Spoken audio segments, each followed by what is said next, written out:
1986 में कोलंबिया के प्रमुख पत्रकार गिलर्मो कैनो इसाजा, उनकी ऑफिस के बाहर उनकी हत्या कर दी गई थी। वो एल एस्पेक्टाडोर अखबार के संपादक थे और पूरी दुनिया जानती थी कि वो कोलंबिया के खतरनाक ड्रग कार्टेल्स की गतिविधियों को उजागर करने के लिए अपने कलम का इस्तेमाल कर रहे थे। उनकी हत्या एक कड़े संदेश का हिस्सा थी, क्योंकि उनके लेख ड्रग माफिया के लिए बहुत बड़ी चुनौती बन चुके थे। गिलर्मो की हत्या के 3 साल बाद ड्रग माफिया ने और भी बर्बर कदम उठाया।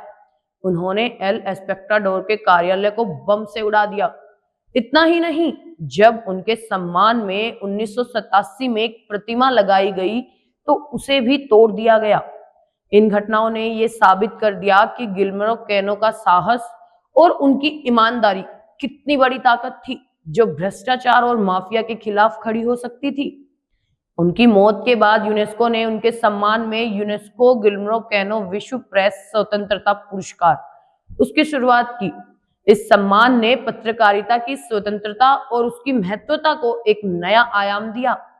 गिलर्मो की मौत ने यह भी साबित किया कि एक ईमानदार पत्रकार और सख्त रिपोर्टिंग चैनल्स हथियारों से ज्यादा खतरनाक हो सकते हैं, खासकर उन ताकतों के लिए जो भ्रष्टाचार में डूबी हुई हैं। भारत में भी पत्रकारों के लिए स्थिति लगातार खतरनाक होती जा रही है। जैसे गिलर्मो कैनो की हत्या कोलंबिया में हुई, वैसे ही भारत में भी कई पत्रकारों की जान का खतरा लगातार बना रहता है। हाल ही में छत्तीसगढ़ में पत्रकार मुकेश चंद्राकर की हत्या ने एक बार फिर इस तथ्य को सामने ला दिया है कि पत्रकारों की स्वतंत्रता खतरे में है। मुकेश ने भ्रष्टाचार और घटिया सड़क निर्माण की रिपोर्ट की थी, जिससे उसके खिलाफ शक्तिशाली लोगों का गुस्सा भड़क गया।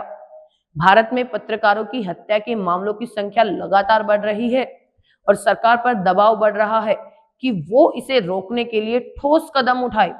ये सच है कि जब पत्रकार अपने काम में ईमानदारी से सच को उजागर करते हैं तो वो माफिया और भ्रष्टाचार के निशाने पर आते हैं, जैसा कि गिलर्मो कैनो और मुकेश चंद्राकर के मामलों में हुआ। इन घटनाओं ने यह साबित कर दिया कि स्वतंत्र पत्रकारिता लोकतंत्र का अनिवार्य हिस्सा है और इसके बिना लोकतंत्र की कल्पना भी नहीं की जा सकती। गिलर्मो कैनो और उनके जैसे पत्रकारों की जानों की कीमत सिर्फ उनके व्यक्तिगत साहस की नहीं, बल्कि समाज के लिए उनके योगदान की भी कीमत थी।